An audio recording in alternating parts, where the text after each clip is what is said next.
who I am is I'm a leader of leaders.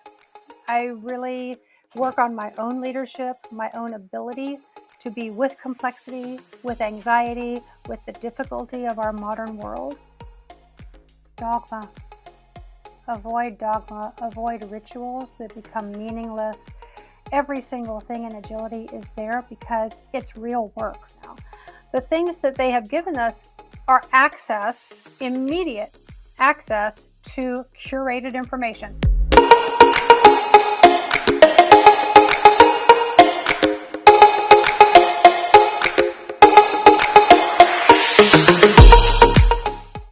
Hello everybody, welcome back to Innovation Roots Studio. I'm your host Nupur, and today I'm really delighted to have a very special guest with us, Lyssa Adkins. Hi Lyssa, how are you? Hi, Nupur. I'm good. Thank you. I'm very happy to have been invited. So thanks for your kindness. Thanks for being with us, Lyssa. Though you do not need any introduction, but I would like to introduce very briefly to you to our audiences. Well, Lyssa Adkins is a coach, she's a facilitator, a teacher, and an inspirer. And she's also the author of Coaching Agile Teams, which, as a top ranking Agile book, has been running for more than a dozen years. And I think most of us have read this book, Lyssa. So thank you for this amazing piece of work from you. You're welcome. Yeah, that book is still doing its work in the world, and so I'm very happy to have been part of it, having it come into the world. Absolutely, absolutely. And it still feels very relevant and makes a lot of sense right when we talk about agile coaching. Mm-hmm. So thank you for that once again.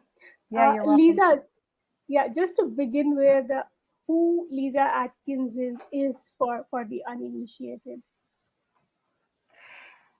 I would say that I am someone who has always wanted to alleviate suffering. And I know that might be a strange place to start.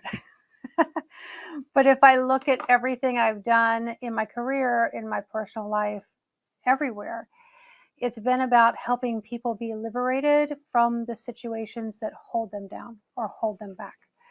And for a long time, the way that that mission in the world showed itself was through me helping to emerge the profession of Agile coaching. And I think that's definitely what I'm most known for. So the Coaching Agile Teams book, as you said, it's more than a dozen years old. It's sold over 85,000 copies. It was just translated into its 10th language. It is still doing its work in the world. More people are finding it. And as you said, it's not old news. When I recorded the audiobook in 2020, I went through the book with a fine-tooth comb and said, what here is old that I would have to update before I recorded the audiobook. And although the art and science of agile coaching has advanced, that book as a foundational text was just still as relevant. So that's the era that people know me most from, is that 10-year era where I was so focused and still so much loving the trajectory of where agile coaching is going and what agile coaching is doing in the world. And if I think now of what's going on, who I am is I'm a leader of leaders. I really work on my own leadership, my own ability to be with complexity, with anxiety, with the difficulty of our modern world, and help other leaders do the same thing. So it's still following that mission of alleviating suffering. And the reason why I think it's important for everyone, but if I have limited time in a week and a year, which I do, I want to focus it on people who create the compositions that other people live within. And so that's why I focus on leaders, because they create structures and they have an outsized impact. So yeah, that's who I am for the uninitiated. But I would say that I'm, like, on a personal level, I'm just someone who is constantly finding places where I'm not a match. I'm not a good match for the complexity of the world around me. And I sit with that for a long time. I don't immediately move into action. I really sort of make space for that and start to inquire as to what do I need now? What skill is being called for now? What are the conditions that have changed that require me to level myself up?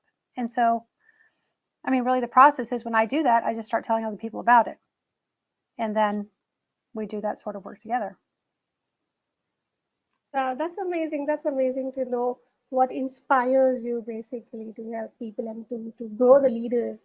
And my next question is around the same only, Lisa, because you have worked with different sets of people and different size of companies, maybe. So, as per your experiences, how can a leader evolve his or her leadership style as the team grows with time? Well, I think that the biggest thing we have to understand now is that most of what we understand as leadership is failing us on a global level. And I don't think it's any exaggeration to say that we are at a species moment, and it's not a given that the human species is going to continue to flourish. It's not a given. We've been living under this illusion of growth and progress, and everything is going to always constantly get better.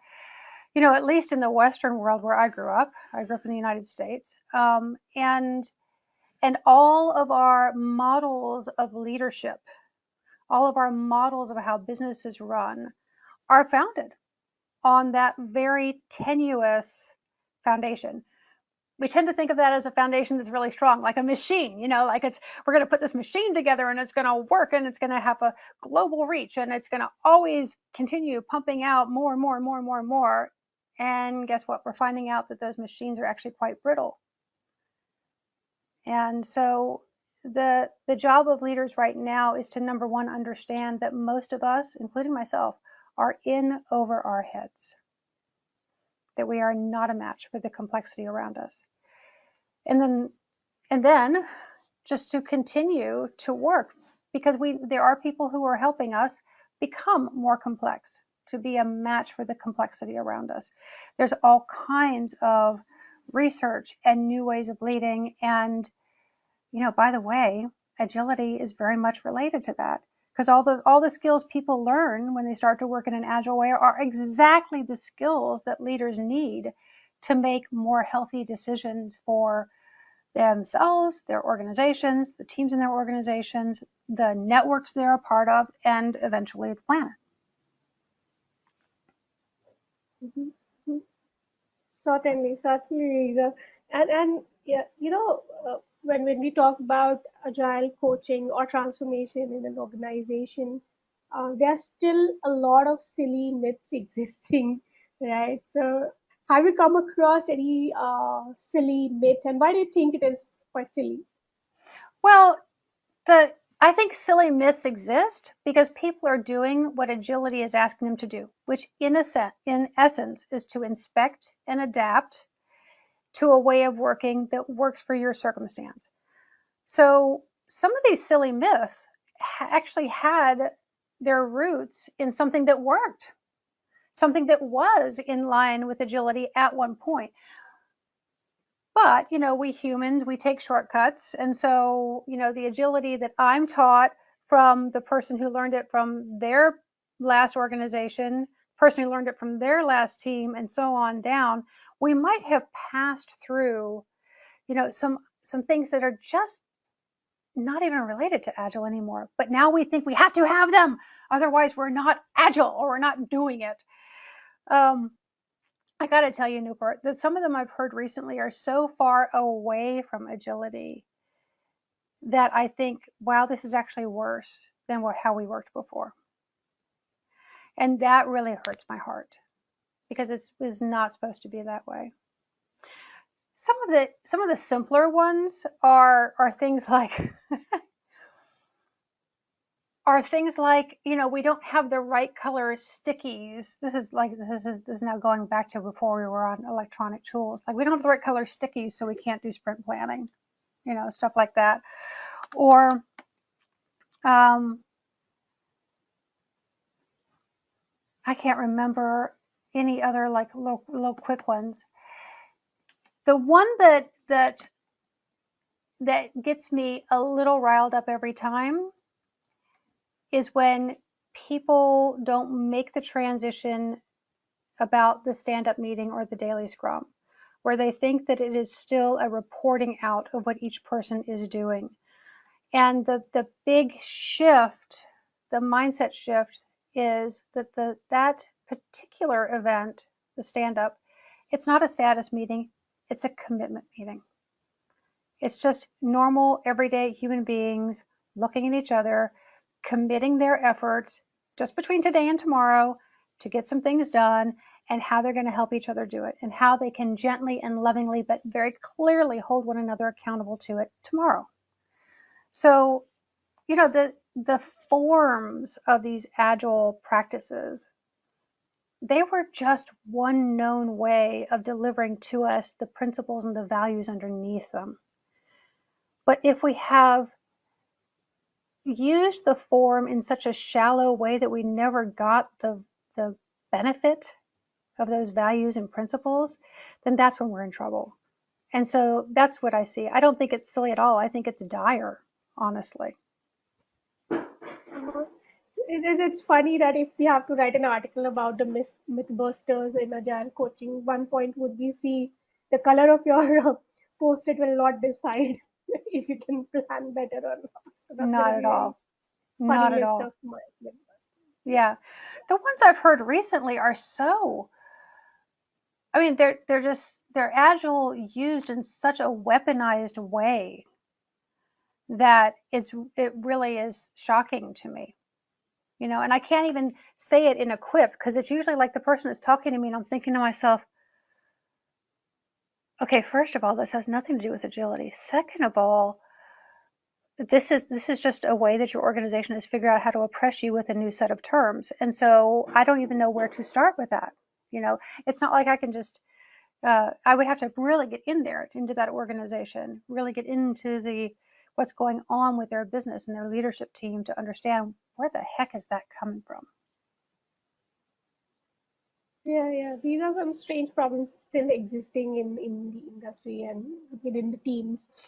And one important question, Lisa, we often hear this question. It's very commonly asked question as well. So it might find you might find it like a very cliche question, but what is your idea of staying actively engaged without dominating your team? Because that's a very common problem faced across organizations by the leaders. Well, there are certainly some tips and tricks. There's no doubt about that. But to make a lasting change, like a change from, let's say, more of a commanding posture to more of a facilitative posture, that goes deep inside of each individual human being. Like, there are reasons people are acting the way they are. There are reasons behavior exists and persists. And sometimes, most of the time, those reasons are unknown to the person that's doing them. And this is why I went and picked up the skills of professional coaching, because I realized very early on in my encounter with agility that Agile puts everyone at personal and professional development change edges. It puts them right up against the wall of where their current ways of working that they have never even thought about, they just inherited, they just do it, it's just normal and natural to them, they don't even see the world a different way. Those ways of working are no longer working. But as is, you know, very common with human nature, when something doesn't work, our instinct is to do it harder or more, right? And so that's why I think it's really important that Scrum Masters and Agile coaches, anyone who's doing Agile coaching, no matter what their role is that they be very good at accompanying people through those identity crises, through those moments when someone realizes, oh, just telling them what to do is actually not giving me what I want anymore, because I can't figure it all out myself. Now, even someone to realize that, that's a big deal. And then to shift is a liberating thing, but requires someone to, like, usually be a guide. Absolutely. And if you talk about today's world, there are a lot of technologies, there are a lot of external factors also affecting agile coaching. So, how in today's world one can be an effective agile coach, Lisa, as per your experience? Well, the thing that new technologies have given us and I'm thinking specifically of artificial intelligence now, the things that they have given us are access, immediate access to curated information. I mean, that's incredible. I've been working with and kind of experimenting with an artificial intelligence called Max Good, and I've contributed some of my Agile coaching content to that. And what Max Good does is it prioritizes that content over other content it finds about Agile coaching. Because as you know, you can find a lot of really ridiculous things about Agile coaching or any topic in our very messy, muddy information ecology. So what Max Good can do, I'll go there and I'll say, okay, so I'm going to have an in-person strategy meeting with this many people. These are our goals. What do you recommend?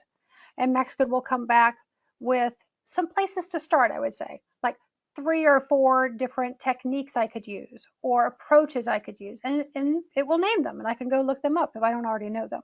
Now, that's never going to make me be a great facilitator for strategy meetings, because that is both a journey of knowledge and skill, but also internal leaderfulness, like my internal maturity as a human being. But as a starting place, it's pretty great. So for those organizations that are really just trying things on the surface, it will seem to them like they don't need Agile coaches at all. I could just ask an AI. I could just go to ChatGPT and say, what coaching skill should I use in this situation? And you will get an answer. You absolutely will. Now, whether or not you can actually do that effectively with both backbone and heart, and more of whichever one is needed at the time, that's a completely different proposition. Yeah, certainly. And Lisa, if you have been given a chance to make some updates in your book, Coaching Agile Teams, considering today's environment, what are some updates that you can think of? There are many. And actually, I wouldn't update Coaching Agile Teams because we said that's a useful foundational book.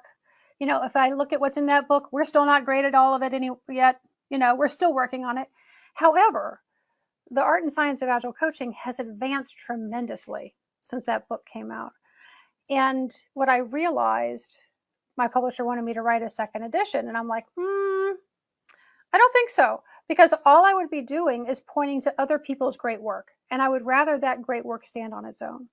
So what I did instead was I recorded, this was in 2020 when I was recording the audiobook. So this is recent. I recorded, I think it's a 15-part podcast series with the Women in Agile podcast. And in each of these, we take the topic that I would have written something about, and I talk about it, and we point to the people who are advancing that part of Agile coaching so that people can go directly to them, directly to the source, and learn. So I'll provide you that link. I would love for that to be in the show notes because it's basically the contents of another book. Oh, that sounds very interesting because you have, I think, put in a lot of focus on each topic that you wanted to pay attention to. So that's going to be interesting to listen to those audios. Yeah. And it covers things that are much more modern topics like, the hybrid world of work, the focus on diversity, equity, and inclusion, and language, how we use our language. It talks about new technologies. It talks about team coaching, like coaching the team as an entity, like more advanced systems coaching work. So lots of stuff that could never fit in the Coaching Agile Teams book would need to be its own. But as I said, I'd rather those authors have people go directly to them. That's very amazing. And thank you, Lisa, for answering all these questions. Because now we'll be moving on to the next section of this interview. That's going to Great. be that's going to be a rapid fire to know you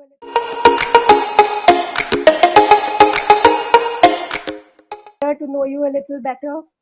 So I hope you're ready for that. Well, I'm not ready for it, but I am game. So I think it's going to be fun. I never know what I'm going to say anyway. So here we go. All right. So how do you start your day? 5 a.m. I wake up, 45 minutes of meditation, and then I do writing on a topic that I'm emerging. Wow. And best compliment that you have ever received? You changed my life. And what is the favorite thing about your job? That I get to help people get through a sticky part in their work and their life when they finally realize that what they have been doing doesn't work and they've got to shift. That's amazing. And what are you most scared of, Lyssa? I'm scared of the human race not being here very long. That's a hard It's a big one. reality, I guess. It's Yeah, a big it's a big one. Not a reality yet, but we're definitely cruising toward it at the moment. Yes, yes, yes. And 3 adjectives that can describe you the best. Caring, intense, patient. Yeah. So this was one of the very quickest rapid fire that I had with somebody. Thank you for being that quick and You're welcome. spontaneous. I've learned not to judge myself too much. You know, this is also Yeah. part of what happens when you go through as many leadership programs and coaching programs as I have, as I actually do know exactly who I am. Mm-hmm. And I also trust that whatever comes out of my mouth is consistent with that. Yeah, and I think that comes with a lot of patience, a lot of listening as well. So, so thanks for sharing a little bit about yourself. And Lyssa, I would like to conclude this whole discussion. We discussed.